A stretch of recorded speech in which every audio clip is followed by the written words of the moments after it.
Hello, I'm Michael. Today I'd like to talk to you about justice, revenge, and forgiveness. Justice meaning our desire to balance the scales and right wrongs.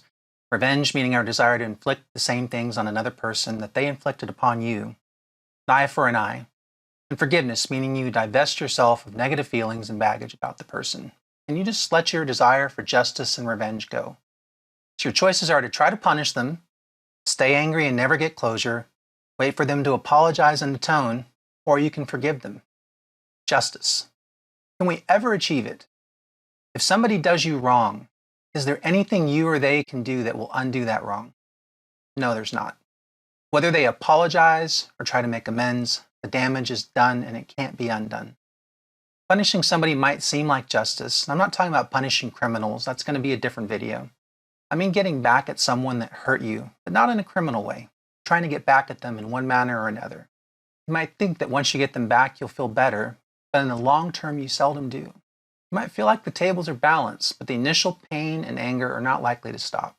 And so you'll continue to carry the burden of that grudge with you for years, maybe the rest of your life. So not only have you suffered the original wrong, you now suffer the additional burden of keeping that anger for years. In addition to that, maybe you feel bad about what you did to get back at them. Even if we feel we're dishing out justice, the things we do to punish somebody can sometimes lessen or demean ourselves as well. I mean, you might later come to regret what you've done. Then you have to deal with knowing the lows that you will stoop to in order to get back at someone. That's no good either.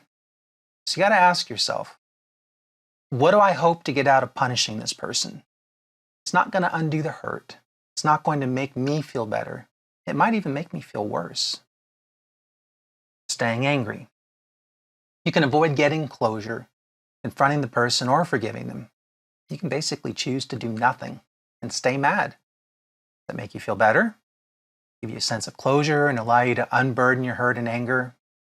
Does avoiding it help you in any way, or does it just drag it out longer? It's true that time heals wounds, and you might find it bothers you less over time, but you might be waiting a long time. And that pain can be dug up at a moment's notice in the future without any warning. You never know. You could be going about your life and that backstabbing ex that you've long forgot about and think that you're over, you find out from a friend that they're getting married and all of your friends are invited to the wedding but not you. And then suddenly all of that stuff gets dragged back to the surface. You start reliving it again. You never got that closure. It's an open wound that's easily reopened. Waiting for them to apologize and atone. You might combine staying angry with waiting for the person to apologize and make good. But it's got many of the same problems. You might be waiting a long time, the person might never apologize, and if they wait too long, you might also grow to resent them even more. So that even if they do apologize, even if it's a real apology, you can't accept it, you're too mad. Meanwhile, however long you end up waiting, you're carrying that burden of that anger and hurt. Or four, you can forgive them. You can forgive the person for hurting you, recognize that they're flawed, and whatever drove them to hurt you is not your fault. It's their problem to fix and not yours. I don't mean just saying you forgive them. And in this scenario, you don't even have to talk to the person or tell them that they're forgiven. This is something that you're doing purely for yourself. And if you're the only person that matters, you don't just say the words. You honestly take that baggage you're carrying and you drop it in its tracks. Then you move on without it. I mean, if you think about your problems, your hurts, your regrets, they're figuratively emotional baggage you carry on your back, and you're carrying it throughout your entire life.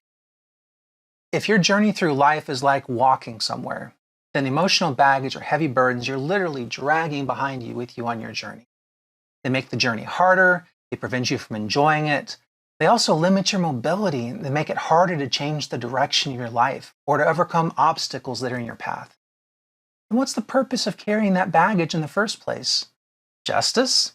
We've already established that even the best justice can't undo the original hurt. And at best, all it can do is make someone atone for it. So holding on to your anger because you were wronged might feel just, but it's just weight dragging you down. Now I want you to imagine a different scenario. I want you to imagine walking, dragging all this dead weight with you, and you stop and say, I'm done with this. I'm done. And you just drop it. Hits the ground all around you, piled up to the sky. Regrets, anger, and pain.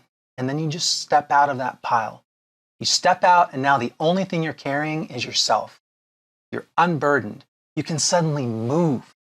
You can suddenly walk. Walk around and move over the obstacles in front of you without any effort. You can change the direction of your life. You can go anywhere, do anything. The things that hurt you remain the same way they would if you got justice or revenge. But unlike those other choices, you no longer carry a burden with you. Free of them. That person that hurt you may not care about you at all. Your suffering might mean nothing to them. If they're a vindictive person, it might even make them cackle with delight to know that you're still hurting. It doesn't matter to them if you forgive them or not, or if you hold on to a grudge for the rest of your life. The only person that matters to it is you. So if your goal is to heal from this hurt and move on with your life, you got to let it go. If your spouse, friend, or family member betrays you, and it's the kind of betrayal that there's no healing from, the kind of betrayal that's never going to get fixed, and your goal is to heal and get on with your life, then forgive them and forget them. Your spouse cheats on you and your marriage implodes and you go through a nasty divorce. Forgive your ex and then forget them. They no longer get to be in your life and you no longer have to think about them. You wish them the best because they're somebody else's problem now. If they're the kind of person that hurts those they love, if they're that deeply flawed as a person, then they're going to bring their own personal hell with them.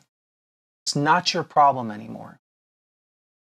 When you forgive the people who've wronged you, that doesn't just mean you need to forget it happened.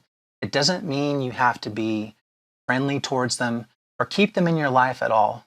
It means you let go of your bad feelings, you squash your beef, you don't think about that person anymore. In an extreme version of this, the person can become dead to you. And if you wanted to enact the ultimate revenge against an abuser or herder, it's hard to beat forgetting they even exist and being completely oblivious to them, living a happy life without them, unburdened and free to take your life where you will.